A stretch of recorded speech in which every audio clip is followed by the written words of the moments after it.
CAA ইস্যুতে মঙ্গলবার রাজ্যের মহাকরণে রাজ্যের মুখ্য সচিব জে.কে. সিনহার কাছে ডেপুটেশন প্রদান করে ত্রিপুরা আদিবাসী কংগ্রেস।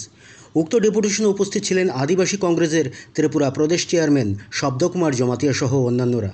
এ ব্যাপারে বিস্তারিত জানিয়েছেন আদিবাসী কংগ্রেসের ত্রিপুরা প্রদেশ চেয়ারম্যান শব্দকুমার জমাতিয়া। সারা ভারতবর্ষে সহ সিএ যেখানে লাগু হয়েছে, ত্রিপুরা রাজ্যে কমিটি করেছে, এটার প্রতিবাদ করে সিএকে প্রতিবাদ করে আমরা ত্রিপুরা প্রদেশ আদিবাসী কংগ্রেসের তরফ থেকে চিফ সেক্রেটারির কাছে ডেপুটেশন দিয়েছি। আমরা একটা কথাই জানি যে আফগানিস্তান, পাকিস্তান, বাংলাদেশ থেকে যারা মাইনরিটি আছে তারা এই ভারতবর্ষের মধ্যে 2014 সালে 31 অক্টোবর থেকে যারা অ্যাপ্লাই করবে তাদেরকে সিটিজেনশিপ দেওয়া হবে, ভারতের নাগরিকত্ব দেওয়া হবে। তো ত্রিপুরা রাজ্য তিন দিকে বাংলাদেশ।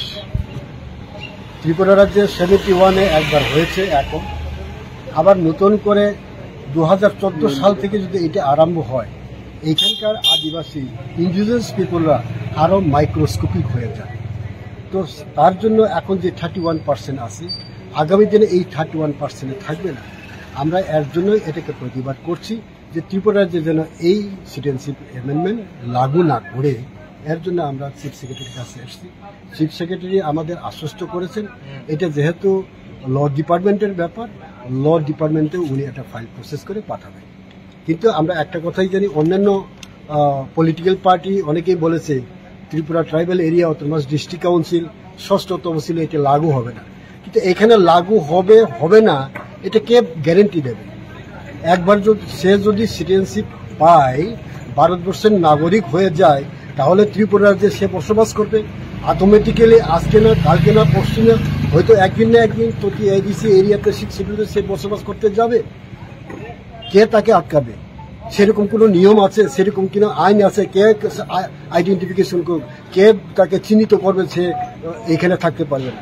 কাজে আমাদের ব্যাপার, আমাদের কথা হচ্ছে, আদিবাসী কংগ্রেসের কথা হচ্ছে, এজ এ হোল ইন্ডিজিনাস পিপলের পক্ষ থেকে আমরা এটাই চাই যে এখানে কোনো সিএ যেন লাগু না হয়।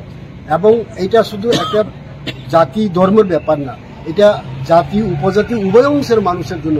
যে হারে ত্রিপুরার যে প্রায় 40 লক্ষ মানুষের, আগে তো সেরকম ছিল না, এখন বাঙালি হোক উপজাতি হোক প্রত্যেকটা নাগরিকের জন্য এটা অসুবিধা হয়ে দাঁড়াবে।